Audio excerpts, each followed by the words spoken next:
Hey, what's going on?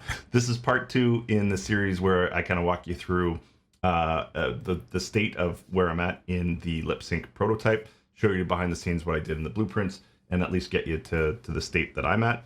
Still a bunch of work to do, as I've mentioned before, but people were interested in getting the logic behind what I was doing. So hopefully this helps you with you guys' projects, and maybe it builds some momentum to get a better product out there. Yeah, so when I was recording last time, I had about an hour of recording footage that was all stuttered because I had a bunch of background processes running, and it messed up the video. So I am doing a bit of backtracking on my side here, so I apologize if there's a break in the continuity. I'll just show you, this was the blueprint we were working on.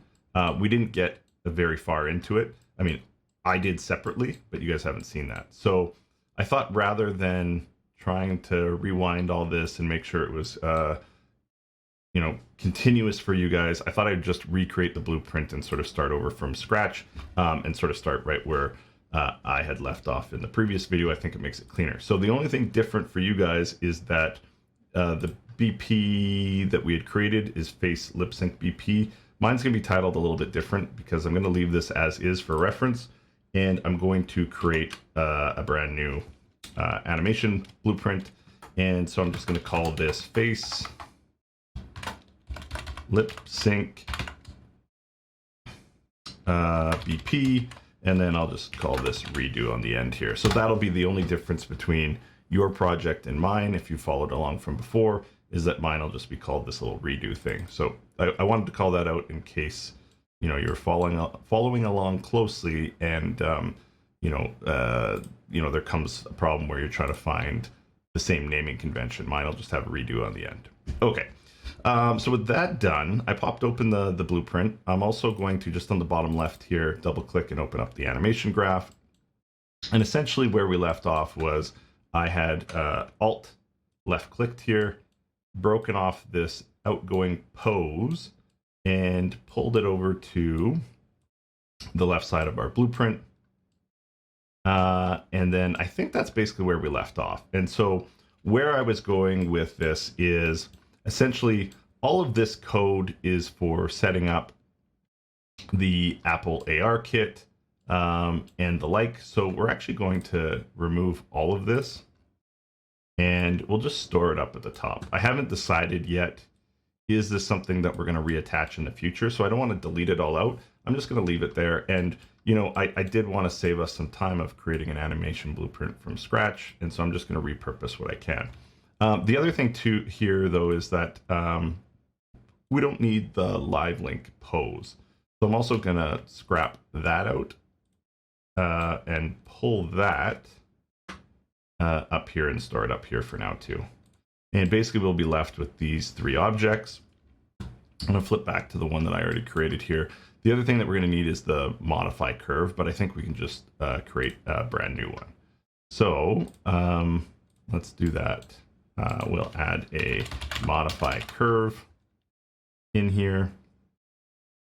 And essentially you have your cached body pose. Don't really need that, but whatever. And then into the output pose here. So that's, if we're all doing the same thing here, that's what it should look like. The curve, I don't think I went into it in the last video, but essentially this is where all the magic happens. If you go down, so if you right click on modify curve and you go down to add curve pin, you can look through here and you're actually going to see, oh, here's all of the different controls of the face that essentially, if you're familiar with the control rig for the face, you're going to see a lot of the same values here. And so these are the things that we're going to use to manipulate the face based on input that we're getting from the OVR lip sync kit. So that's how that's all going to work at a high level. And if you want sort of a reference of how the modify curve looks, you can come up here and see, right? So they're dumping float values into the modify curve, and then the modify curve is moving to the degree of that float value. And again, you've got some other examples here in the teeth controls. But that's essentially the logic or the science behind how this all works. if you're familiar with morph targets, you know, from Unreal Engine, I don't know, 4 and earlier versions, like morph targets used to be stored in the mesh here. So if you went to morph target preview, and then you could change the weight of them and it would change the face.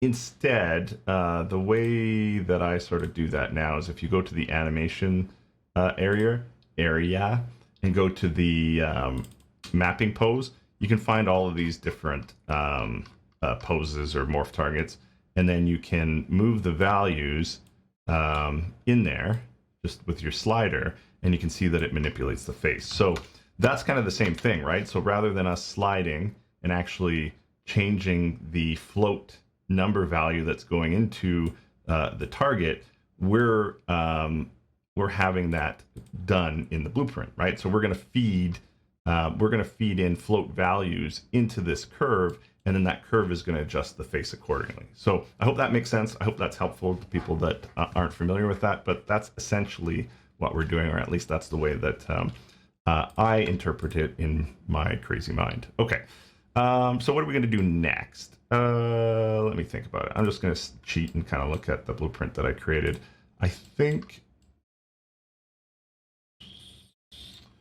yeah, I think we should go and we should mess with this blueprint. So yeah, that's what we'll do. So in back in our main blueprint here, we'll go to the event graph and we'll set this guy up. So same sort of thing. Right now we have this going in and manipulating based on the live link face and doing things based on that and setting the AR kit head rotation, but we're not using any of that. Again, we may use this, we may reincorporate this back into our character at some point, but for now, we actually don't need any of that stuff.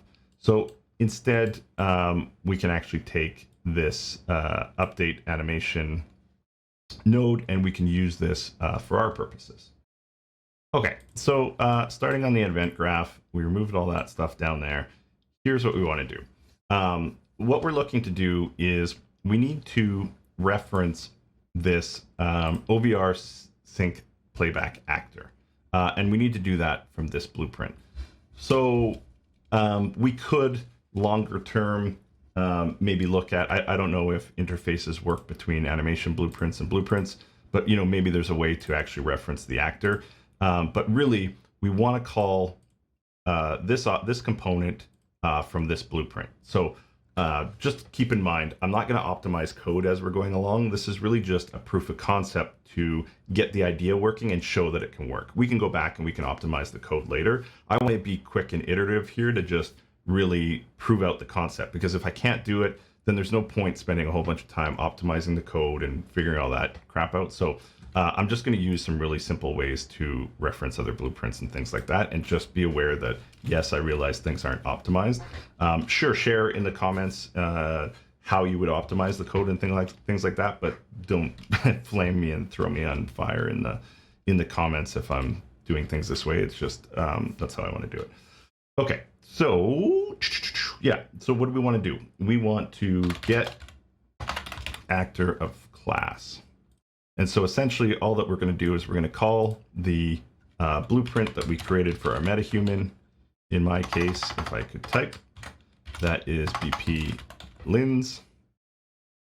And now we've got a reference to our blueprint. And then off of that blueprint, we can now get the OVR Lip Sync Playback Actor. So now we have that component within our blueprint. And then lastly, we can do another get off of this.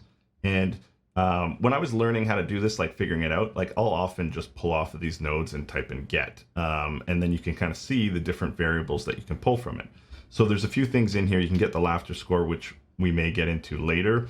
But you can basically pull the Viseme names and the Visemes. So let's do that. Get the Visemes, get Viseme names. Okay. So now we have references to those two things, and essentially they're going to return arrays. So we're going to get a whole list of values of the different Visemes that are available from the OVR plugin. We'll get into what a Viseme is later. That'll become clear in a bit. But if you're not familiar with what an array is, it's just basically a growing and shrinking set of variables. So if you think of it like a grocery list, you don't have a set number of items that you're going to get every week. At least most people don't, right? You could get 50 items one week, you can get 60 items next week, 100 the following week, like it shifts, right? So all that you can think of an array as like a list, right? Is that it's growing, right? Is that this week it's 50 objects, next week the grocery list might be a little bit longer, but then it could shrink again, right? So think about that in terms of an array. That's all it is we're storing, a list of objects, and that list can grow and shrink. So we are going to promote this to a variable, and we're going to call this Viseme values. Hopefully I typed that right. Cool. And so that's all that we really need to do. I'm actually going to leave the names for now. I don't have any immediate purpose for that. And then we'll just clean this up a little bit. Cool. So all that we've done is from our blueprint begin, we get the actor, and then we are getting the list of visemes from that actor and storing them in an array. The reason that we're doing that is because we want this array to be referenced in the anim graph. So that's what we're going to pull in, right? We now have, because this is all within the same blueprint, we can now pull these Viseme values, and then we can use them in this graph. And then you guessed it, the values that are coming out of here, we can then use to drive our modify curve, which ends up driving our face animations, right? So the Viseme values, this is where, I guess it's a good place to kind of show you what are the Visemes. So if I go back to, just bear with me here, if I go back to the OVR Lip Sync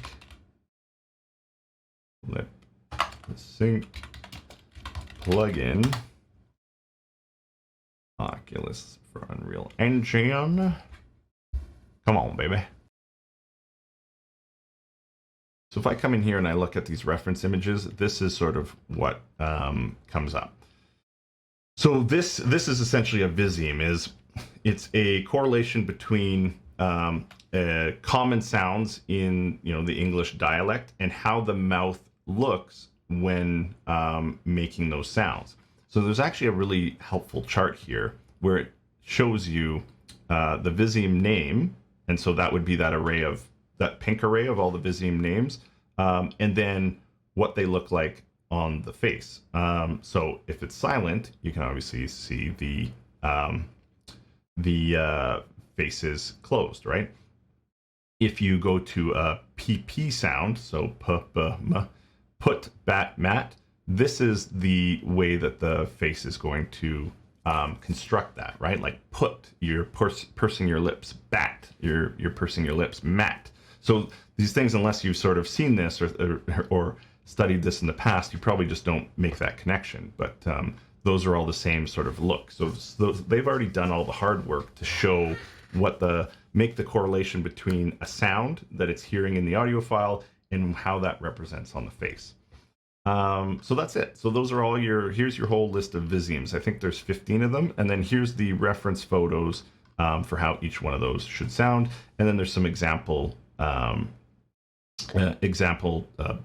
words in here to use them in the pronunciation. We're going to use all this later. And then it's also got the emphasized face, right? So it's got the mild look, and then it's got the really emphasized look. So we can later, I haven't incorporated this, but we can later use that to our advantage too when trying to get the metahuman to look appropriate. Okay, so how does that translate? Whoops, lost my screen there. Let's bring it back up.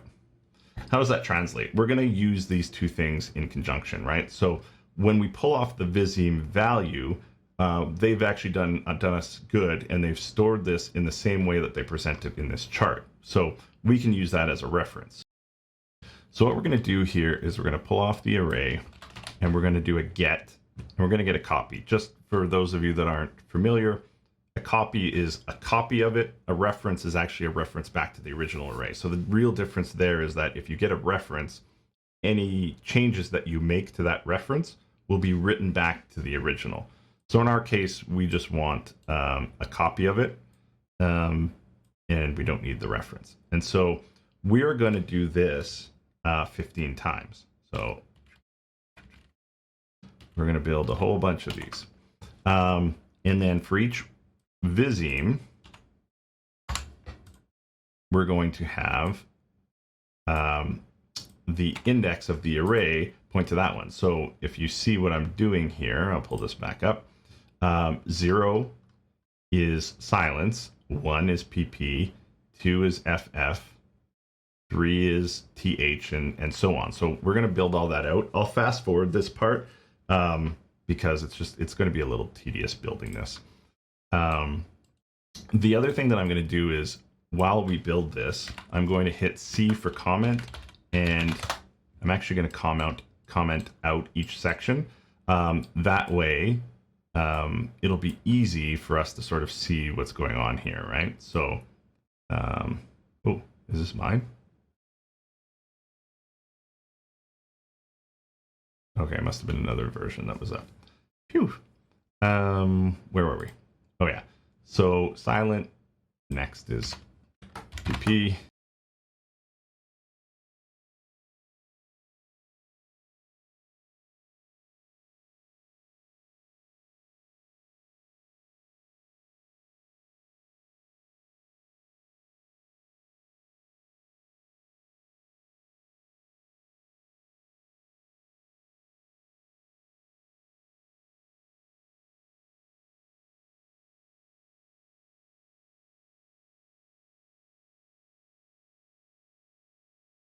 Okay, 15 objects from 0 to 14, right? So that's our full array. We have that pulled out. We'll put this somewhere in the center like that. And now what's going to happen is, because this is essentially like an event tick, every second or less, we're going to get a new value from our Visemes, and we're going to have those values available to us in each one of these categories, right? And then those are going to line up to our Viseme references, right? Okay, so then what do we do with that? The next thing that we're going to do is we're going to start plugging those into the modify curve. So I showed you this before. If you right click and go on to add curve pin, there's a whole bunch of different options here. We're going to keep it easy for now. And I'm just going to type in jaw, and we're going to do jaw open, and see a new pin has been added. Add curve pin, and then we're going to go jaw close. Whoops. Jaw, and then we'll pick jaw. Oh, there's no jaw close. Jaw open, and is there a close here? Mouth close. Okay, let's do that. I think that's the same thing I did before here. Yeah, jaw open, mouth close. Okay, cool. And so just to start, to kind of like just show, you know, the basic logic behind this is we're going to look at these Viseme references, and we're going to look at, well, which one of these has an open mouth and which one of these has a closed mouth, right? And we can sort of then line these up to the different looks, and we'll get a really basic Southpark animation going. So obviously 0 being silence. I'm just going to put these off to the side.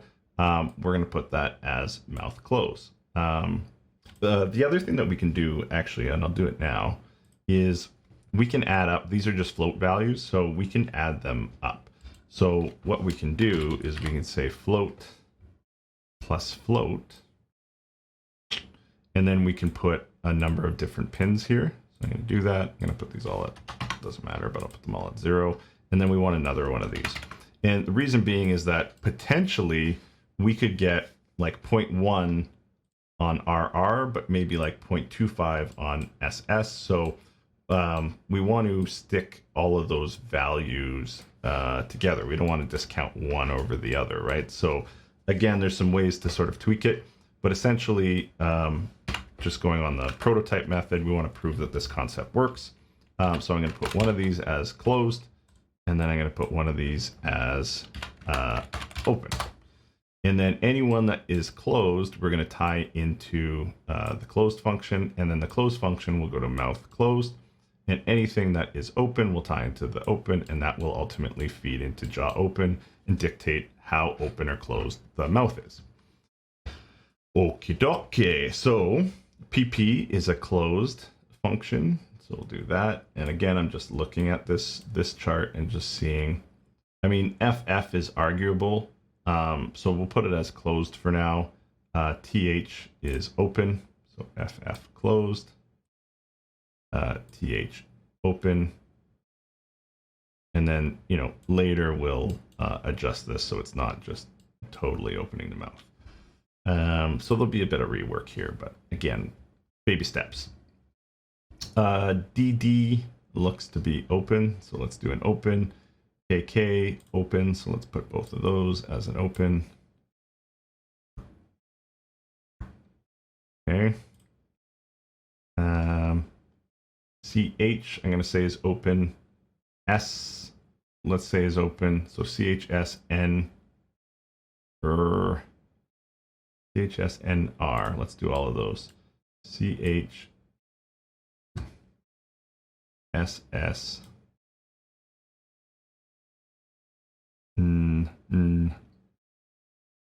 I mean, it's tough to say whether it's open or closed, but we'll just do all. Keep it simple for now. We'll play with it later. R, what else do we have? A is open. I think R actually will do closed just to get some variety here. We'll make sure there's only one coming off of that pin. Oh yeah, there's two. I think that was this guy. Yeah. Okay. A is definitely open, right? We're gonna need some more open pins.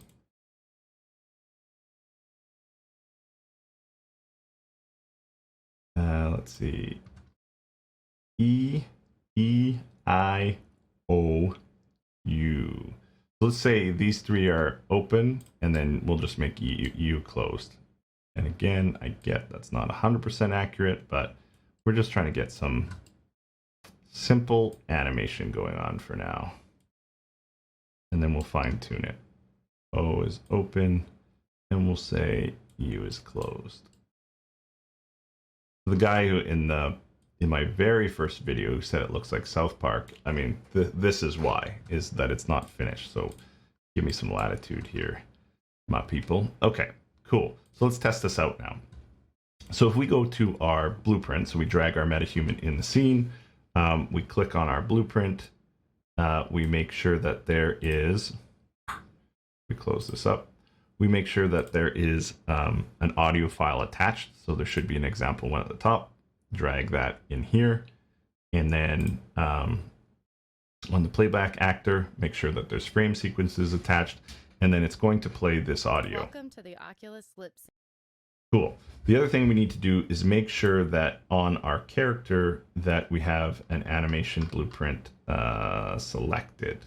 So I guess on the face, we want to make sure that our lip sync blueprint is selected. In my case, I'm going to select the one that's called redo.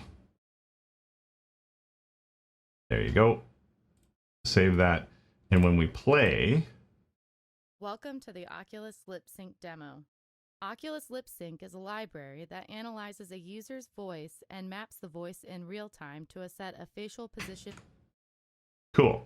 So you're seeing, obviously it doesn't look great, but you're seeing that we're able to, based on the OVR lip sync values, drive face animation from these values into the modify curve.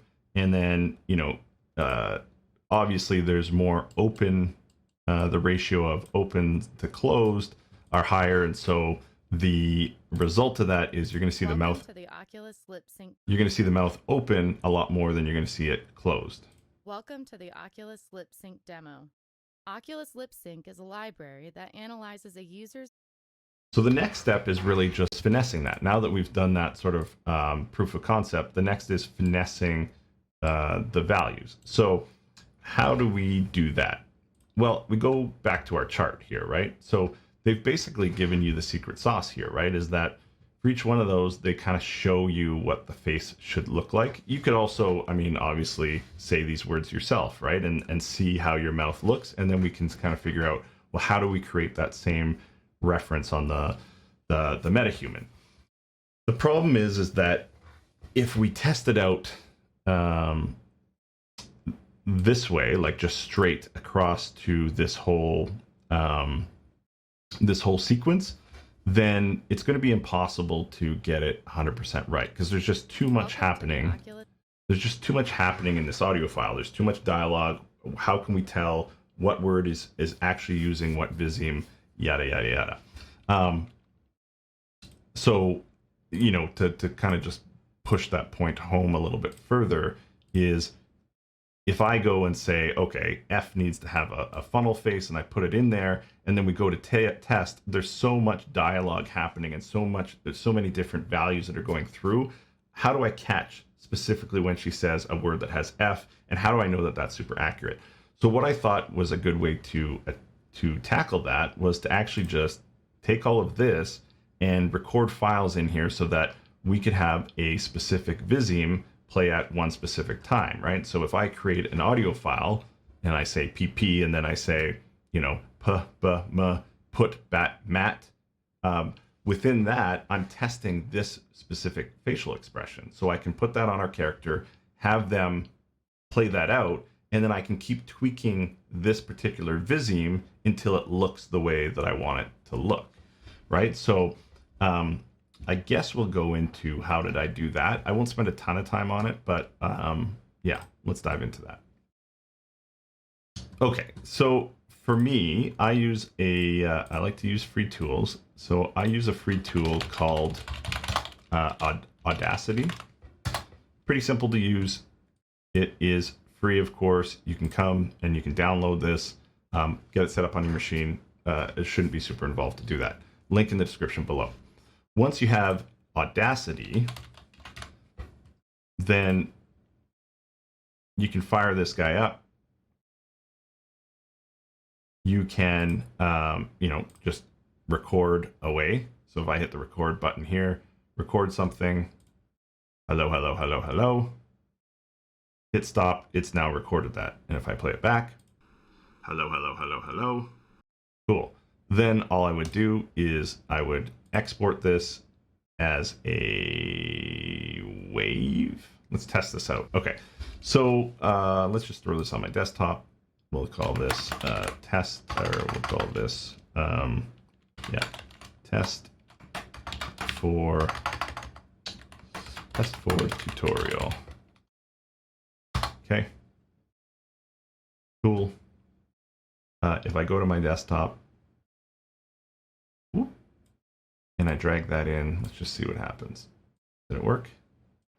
Hello, hello, hello, hello. Okay, it worked as is. I don't have to do anything special. Awesome. There's some type of file type where you have to do a whole bunch of editing to get it into Unreal, but this one's fine. The next thing that you want to do is you want to right click on that file, and then you would generate the lip sync sequence. And right next to your file, you now have a frame sequence. So if we dump this all onto our character,